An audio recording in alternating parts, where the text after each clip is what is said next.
श्री सिद्धक्षेत्र कुंतलगिरी येथे परमपूज्य आचार्य श्री वर्धमान सागरजी महाराज यांनी काल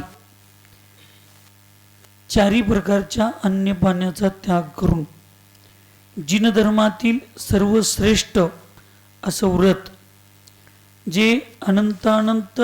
कर्माच्या निर्जरेला आणि मोक्षाला म्हणजेच मुक्तीला अत्यंत जवळ आणणारे आणि संसार परिभ्रमणाचा नाश करण्यासाठी निमित्त असणारं असं यमसल्लेखना समाधी स्वीकारलेली आहे, काल डिक्लेअर केलेली आहे. आपण सगळ्यांनी कोल्हापूर, राजारामपुरी, श्रावक साविका, चंदोबा सेवा प्रतिष्ठान आदी सर्व कार्यकर्त्यांनी अत्यंत भक्तिपूर्वक श्रद्धेपूर्वक आज पंचकल्याण पूजेतील केवल ज्ञानाचा दिवस आणि ह्या दिवशी शांतिधारा करत असताना आपण अत्यंत भक्तिपूर्वक अशी शांतिधारा करायची आहे की ज्या केवल ज्ञानासाठी महाराजांनी एवढा अट्टहास करून अत्यंत घरगुती चांगली परिस्थिती असताना सुद्धा आणि 3 रत्नासारखी पुत्र असताना सुद्धा त्यांनी त्या ठिकाणी दैगंबरी जैनेश्वरी दीक्षा धारण केली आणि अजून त्यांचं शरीर चांगलं आहे, परंतु जिन धर्मात समाधीची जी खरी व्याख्या सांगितली की उभा राहण्यासाठी पाय ज्यावेळी म्हणजे सक्षम नसतात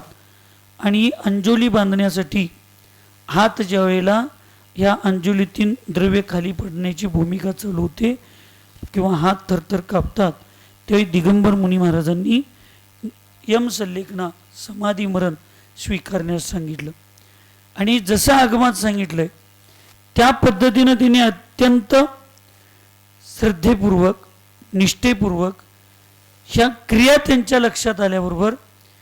त्यांना सगळीजण आम्ही जवळ असणारे आचार्य विद्यासागर महाराज, सिद्धांत निर्यापक समज सिद्धांत सागर महाराज आम्ही सगळेजण आमच्या परीनं समजावून सांगण्याचा प्रयत्न केला, पण ते म्हणले की आगमात जसं लिहिलंय तसं आजपर्यंत केलंय आणि पुढं सुद्धा तसंच करायला पाहिजे. म्हणून त्यांनी निर्धारानं काल त्या ठिकाणी यमसल्लेखना स्वीकारलेली आहे. आपण आज सगळ्यांनी या केवलज्ञान कल्याणिकाच्या दिवशी त्यांना लवकरात लवकर केवलज्ञानाची प्राप्ती होऊ दे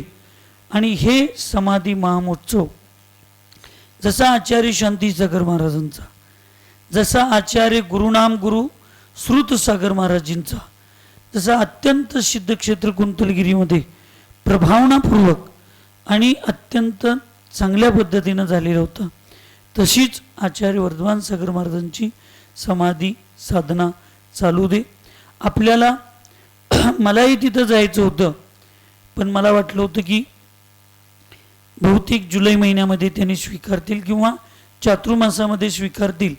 आणि चातुर्मास झाल्यानंतर डिसेंबर महिन्यामध्ये वगैरे समाधी होईल असं वाटलं होतं, पण